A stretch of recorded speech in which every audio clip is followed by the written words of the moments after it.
এই ব্যাগ নে, ব্যাগ নে। চলেন। কি আমি ঢাকা যাচ্ছি, ঢাকায় আমার জরুরি কাজ আছে। তার চেয়ে তো বেশি জরুরি আমাদের। চলেন। দেন, আপনি আমাদের কথা মতন চলেন, তাহলে কিন্তু কোনো সমস্যা হবে না।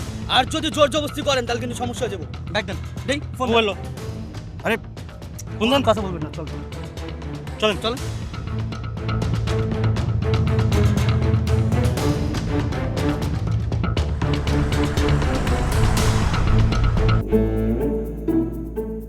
সমস্যা কি বেশি বড় না ছোট?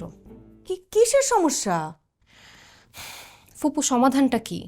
সে তখন থেকে বসে যে বসে আছি, জামাইয়ের আসার কোনো নাম নাই। অনেক রাত হয়েছে তো। তুমি প্লিজ বাবাকে জিজ্ঞেস করো আমি কি এই জামা কাপড় পরে বসে থাকবো নাকি চেঞ্জ করে ঘুমায় যাবো। আরে কি বলতেছিস? ড্রেস চেঞ্জ করবি, ঘুমায় যাবি? জামা পোকা আসতেছে তো, আমার সাথে এইমাত্র ফোনে কথা হয়েছে ওদের সাথে। ফুপু তুমি মিথ্যা কথাটাও ঠিক মতো বলতে পারো না। রাব্বির কোনো খোঁজ পাওয়া যাইতেছে না, তাই তো? কে বলছে? খালাম্মা, রাব্বির মা।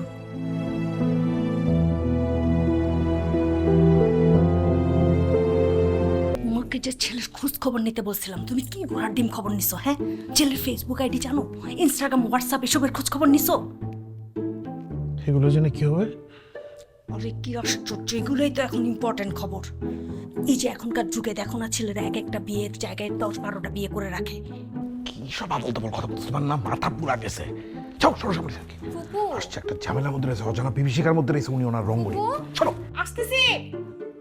আসসালামু আলাইকুম। মানে বিশ্বাস করেন, আমার ছেলেকে আমি মানুষ বানিয়েছি। মানে ছোটোখাটো ভুল করতে পারে, কিন্তু মানুষকে কথা দিয়ে কথা রাখবে না এরকম অমানুষ্য হয়নি। আমি যাচ্ছি, আপনি যাবেন? কোথায়? ওর গ্রামে। আমি একাই যেতাম, কিন্তু কেন জানি মনে হচ্ছে আপনাকে সঙ্গে নিয়ে যাই। আপনি সঙ্গে থাকলে আমার মনে একটু শক্তি পাবো। যাবেন না?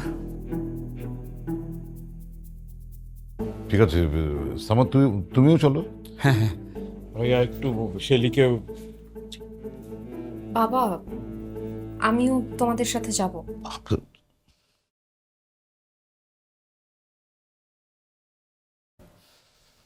আচ্ছা ঠিক আছে, চল তাড়াতাড়ি, আর দেরি করা যাবে। ঠিক আছে। চল।